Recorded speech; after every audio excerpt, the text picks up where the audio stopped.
మాట్లాడదాం. మీరు ముందు నుంచి పరిశీలి చేస్తున్నారు కదా ఈ విషయాన్ని, లాస్ట్ టైం కూడా మాట్లాడారు.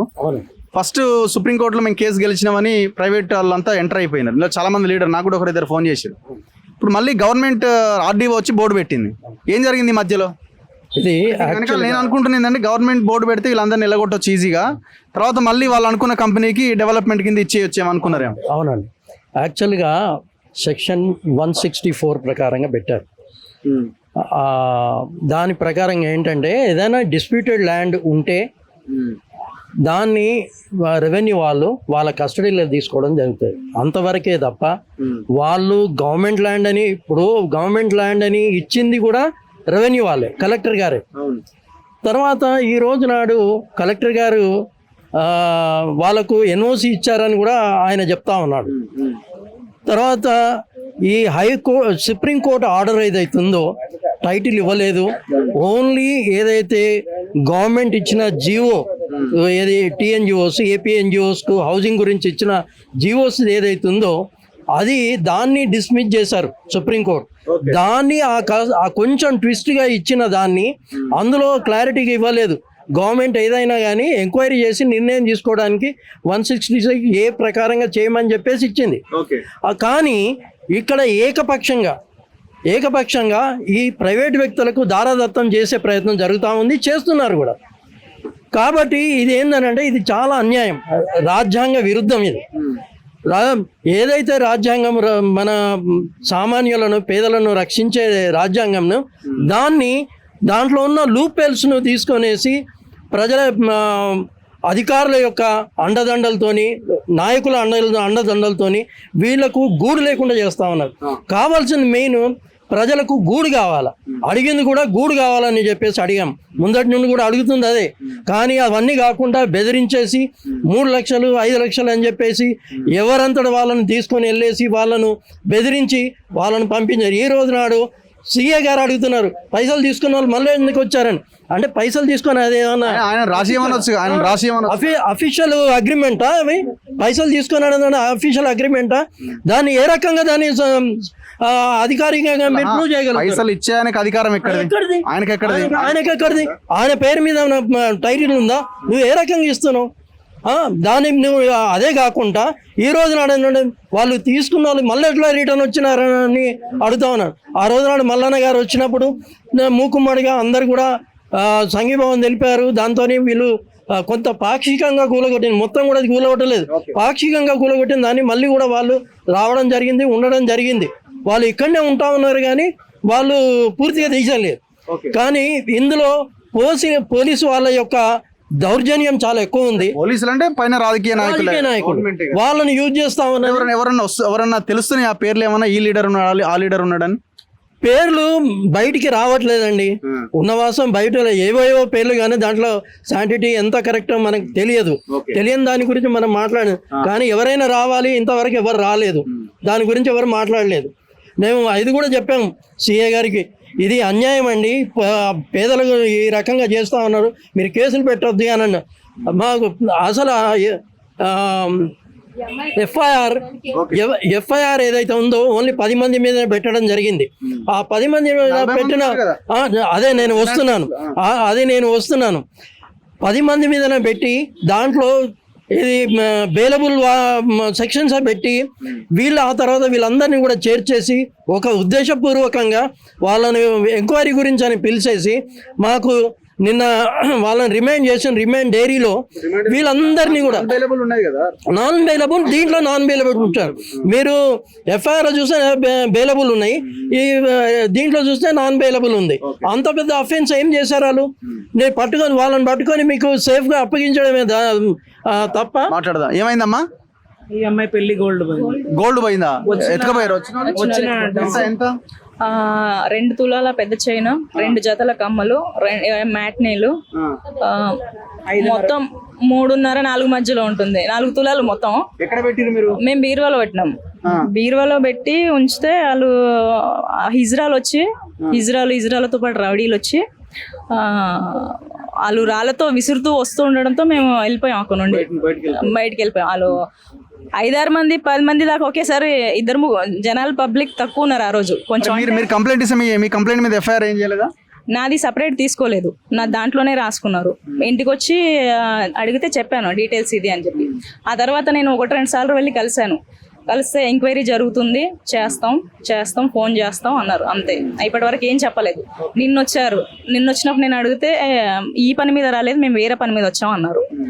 అయినాక మళ్ళీ అన్నారు టైం పడుతుంది, ఎంక్వైరీ చేస్తాం, అంతవరకే అదే చెప్పారు. కానీ చేస్తుర్రా లేదా తెలియదు. ఆ రోజు 5 పట్టుకున్నాం. ఆ 5గురిని ఎంక్వైరీ చేస్తే వాళ్ళ నుండి ఇంకా మిగిలిన వాళ్ళు వస్తారు, ఎవరు తీసుకున్నారో తెలుస్తుంది. కానీ వీళ్ళు ఏ విషయం చెప్పట్లేదు. తీసుకెళ్ళిన వాళ్ళు అసలు ఉన్నారా, వాళ్ళని వదిలేసారా, ఆ విషయం కూడా తెలియదు. సో ఇది ప్రజాపాలన అంటారు దీన్ని. 60 గజాలు ఇస్తామని హామీ ఇచ్చి వచ్చిన తర్వాత వాళ్ళ ఇల్లు కూలగొట్టి జైలుకు పంపించడం ప్రజాపాలన. ఇది రేవంత్ రెడ్డి పాలన. అంతకుముందు కేటీఆర్ పాలన, ఇప్పుడు రేవంత్ రెడ్డి పాలన. ఈ దొంగలందరికీ వత్తాసు పలికేది బీజేపీ పాలన. అందరు కలిసి తెలంగాణని సర్వనాశనం చేస్తున్నారు. ఎంత ఘోరం చూడండి. ఇంత పెద్ద ఇష్యూ అవుతున్నది, పార్టీలు ఎట్లాగో మాట్లాడవు. ఈ ప్రెస్ క్లబ్లలో అక్కడ ఇక్కడ సమావేశాలు మీటింగ్లు పెట్టే వాళ్ళని ఇక్కడికి రావాలి కదా.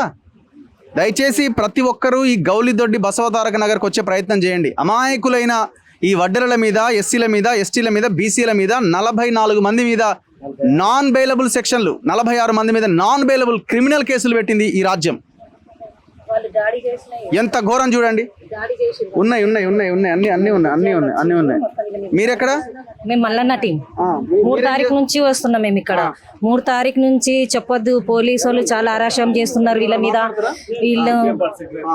వీళ్ళ మీద లేనిపోని కేసులు పెడుతున్నారు. పోలీసు వాళ్ళు వచ్చి మామూలుగా అడిగినట్టు వచ్చి మీ బంగారం పోయిందమ్మా, నీ కేసు గురించి వచ్చినాం మేమని నిన్న వచ్చిరు వాళ్ళు. సాయంత్రం పోలీసులు వచ్చేసి ఆమెని ఎంక్వైరీ చేశారు, ఎంత పోయింది ఏంది అని అడిగారు ఆమెని. అడిగాక తర్వాత ఏం చేశారంటే మళ్ళీ అట్లా కాదు, 5 మంది ఉన్నారు ఇందులో, కేసు ఫైల్ అయ్యింది, వాళ్ళు ఎక్కడ ఉన్నారు వాళ్ళని పిలవండి అని చెప్పారు.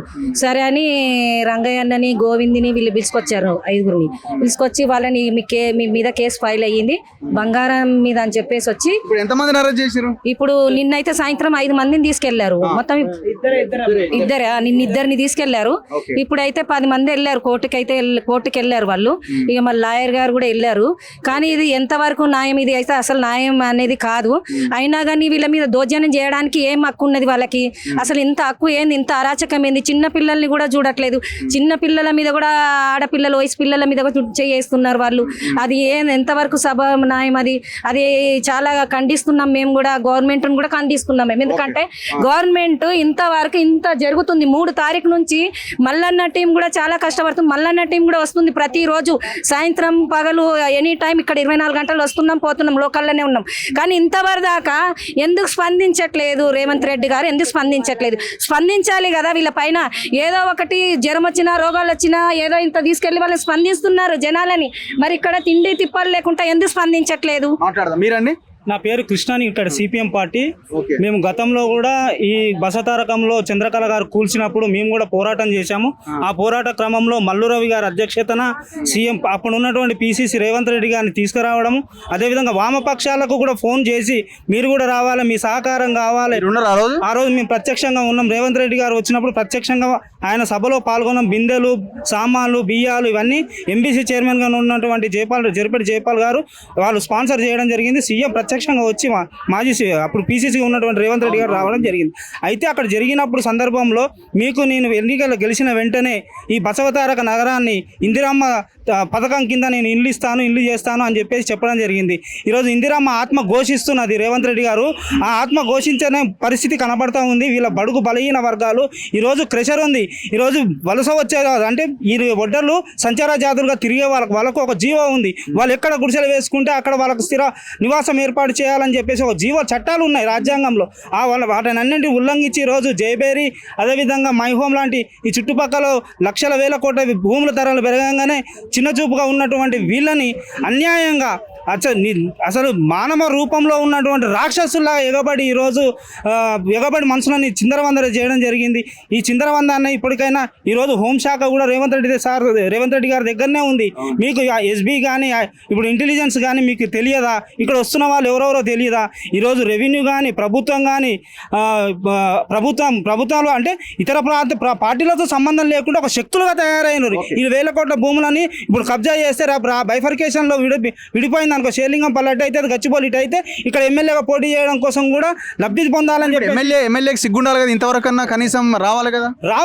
వచ్చి చూసి వాళ్ళకి ఏమున్న సమస్య. ఎన్నికలు జరుగుతున్న 3 రోజుల ముందు బోర్ వేయించాడండి. 3 రోజులు ఇక్కడ బోర్ వేయించాడు. బోర్ వేయించిన వ్యక్తి ఈ రోజు వాళ్ళకు ఆధార్ కార్డులు ఉన్నాయి, ఓటర్ కార్డులు ఉన్నాయి. నీకు ఎలక్షన్లు వచ్చినప్పుడేమో ప్రజలు కనబడతారు, కానీ ఎలక్షన్ అయిపోయిన తర్వాత పార్టీలు మారినంత మాత్రాన వీళ్ళ జీవితాలు మారుతాయి అని చెప్పేసి వాళ్ళు అనుకోవడం లేదు.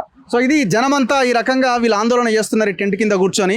రేవంత్ రెడ్డి ఇప్పుడైనా మీరు బుద్ధి తెచ్చుకోవాల్సిన అవసరం ఉంది. ఇది మీకు తెలియకుండా జరుగుతుందని అయితే నేను అనుకుంటలేను. తెలియకుండా అయితేనే జరుగుతలేదు. మీ ఆధ్వర్యంలో, మీ యొక్క ఫ్యామిలీ ఆధ్వర్యంలో జరుగుతున్న దందా కింద దీన్ని చూడాల్సి వస్తుంది. తక్షణమే వీళ్ళ మీద పెట్టిన కేసులు బేషరతుగా వెనక్కి తీసుకోవాలి. వీళ్ళకి మీరన్న ఆనాడు PCC అధ్యక్షుడిగా మీరు ఇచ్చిన హామీ 60 గజాల చొప్పున వీళ్ళకి భూమి ఇస్తామని, మీరే పెట్టిన గవర్నమెంట్ ల్యాండ్ ఇదని, చలో గవర్నమెంట్ ల్యాండ్ పంచేయండి 60 గజాలు. ఇందులోనే వీళ్ళతో పాటు ఇంకొక 100 మందికి ఇంకా అద్భుతంగా మంచి డబుల్ బెడ్రూమ్ లాంటి 4 టవర్లు వేసి కట్టి వాళ్ళకి ఇండ్లు ఇవ్వచ్చు. ఆ ప్రయత్నం అనేది చేసే ప్రయత్నం చేయండి. సో ఇది చాలా దారుణం, ఇది చాలా దుర్మార్గం. 46 మంది మీద క్రిమినల్ కేసులు బుక్ చేశారు. ఇప్పుడు ఇదే దాంట్లో ఇక మీ వర్గానికి సంబంధించిన ఒక 10 పేర్లు ఉండుంటే మీరు కేసులు పెట్టేటోళ్ళ? ఒక 10 మంది మీ వర్గానికి సంబంధించిన ప్రజలు ఎవరైనా ఇందులో ఉండి ఉంటే, ఒక తోక యాడ్ అయి ఉంటే వాళ్ళ మీద వాళ్ళ కేసులు బుక్ అయ్యేవా? సరే, వాళ్ళు ఈ పరిస్థితుల్లో ఉండరు కావచ్చేమో, అంత బలహీనులుగా, అంత లేని వాళ్ళుగా.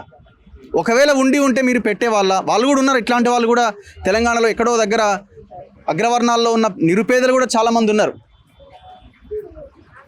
సిగ్గుపడండి. మీ ప్రజాపాలన అన్నందుకు సిగ్గుపడండి. మాట్లాడతారా? మీరు ముందు నుంచి ఉన్నట్టున్నారు కదా, ఇక్కడ విలేజ్ గౌలితోటి ప్రెసిడెంట్ లాస్ట్ టైం కూడా ఉన్నట్టున్నారు. గత 2 తారీఖు 3 తారీఖు నుంచి ఇష్యూ జరుగుతుంది. ఏ ప్రతిపక్ష నాయకుడు రావట్లేదు. మేము ప్రెస్ క్లబ్ లో ప్రెస్ మీట్ లో మేము ఉన్నాము. ఇక్కడ ఇష్యూ జరిగింది. 150 మంది మగవాళ్ళు మళ్ళీ ఇజ్రాయల్తో ఇక్కడ గొడవ చేశారు. అంతమందిలో అక్కడ ఎఫ్ఐఆర్ జరిగింది, మా పైన జరిగింది, వాళ్ళ పైన జరిగింది. మేము అక్కడ ఉంటే ఇక్కడ ఉన్న వాళ్ళ పేరు ఎవరిది లేదు, ఈ కాలనీ ఉండే వాళ్ళ పేరు కూడా లేదు. ఎవరియో వాళ్ళ మల్లమ్మ పుల్లమ్మ అనే పేరు రాశారు. మళ్ళీ వీళ్ళ మీద ఎఫ్ఐఆర్ చేశారు. ఇప్పుడు అరెస్ట్ రిమాండ్ చేశారు, నిన్న రిమాండ్ చేశారు. ఏది ఇన్ఫర్మేషన్ లేదు, మీ మీద ఎంక్వైరీ ఉంది, ఇలా జరిగింది అని చెప్పి ఎంక్వైరీ అని చెప్పి తీసుకుపోయారు. 9:30 వరకు మాకు ఏం ఇన్ఫర్మేషన్ లేదండి. సార్ ఏంది సిఐ గారు మాట్లాడతారు, ఎస్ఐ గారు ఆగండి మేము మాట్లాడతామని చెప్పారు. తర్వాత రిమాండ్ అని చెప్పారు. సార్ చూడండి సార్, ఏంది ఇది మాకు అర్థం కావట్లేదు, మీరు వాళ్ళకి సపోర్ట్ చేస్తారా, మాకు సపోర్ట్, ప్రైవేట్ ల్యాండ్ లో సపోర్ట్ చేయడం ఏంటి సార్, ఇన్ని సంవత్సరాల నుంచి ఉంటున్నారు, మనకు న్యాయం అని జరుగుతలేదు. మళ్ళీ 3 తారీఖు నుంచి వర్షం తడుస్తున్నారు, ఎండకి ఎండుతున్నారు సార్. వాళ్ళ పరిస్థితి ఏంటి సార్, 60 గజాలు 40 గజాల గురించి కొట్లాడుతున్నారు. వాళ్ళకి న్యాయం చేయాలి. 2 ఎకరాలు 3 ఎకరాలు ఉంటే వాళ్ళ దాంట్లో వాళ్ళు బతుకుతారు, అంతమంది వాళ్ళు అడ్జస్ట్ చేసుకుని ఉంటారు. వాళ్ళకేం సార్ ఒత్తాసు పలకడం. ఎస్ఐ సిఐ కలిపి మాకు పైన అధికారుల ప్రెషర్ ఉంది, మేము ఏం చేయలేం. దీంట్లో ఏమైనా ఉంటే వాళ్ళతో మాట్లాడారు. అసలు దీని వెనకాల ఏంది అసలు ఈ కథ? అదే కార్పొరేటర్ ఎమ్మెల్యే గారు వీళ్ళు పై అధికారులు ఉన్నారు, మేము ఏం చేయలేము, సిఐ ఎస్ఐ అని అదే చెప్తున్నారండి. మాకు ఏంటంటే మాకు న్యాయం జరిగే వరకు ఇక్కడనే కూర్చుంటాం, తడిచినా ఎండినా ఇక్కడనే ఉంటాం, వాళ్ళతో పాటు మేము సపోర్ట్గా ఉంటాం. సో దయచేసి తెలంగాణలో ఉన్న మేధావులు, ప్రజా సంఘాలు, నాయకులు, జర్నలిస్టులంతా దయచేసి వీళ్ళు ధర్నా చేస్తున్న ఈ ప్రాంతానికి రావాల్సిన అవసరం ఉన్నది. ఇది చాలా అన్యాయం, దుర్మార్గం. వీళ్ళకి న్యాయం జరిగే వరకు కొట్లాడాల్సిన బాధ్యత మనందరి మీద ఉన్నది. కెమెరామెన్ పాషాతో రఘు, మన తొలి వెలుగు.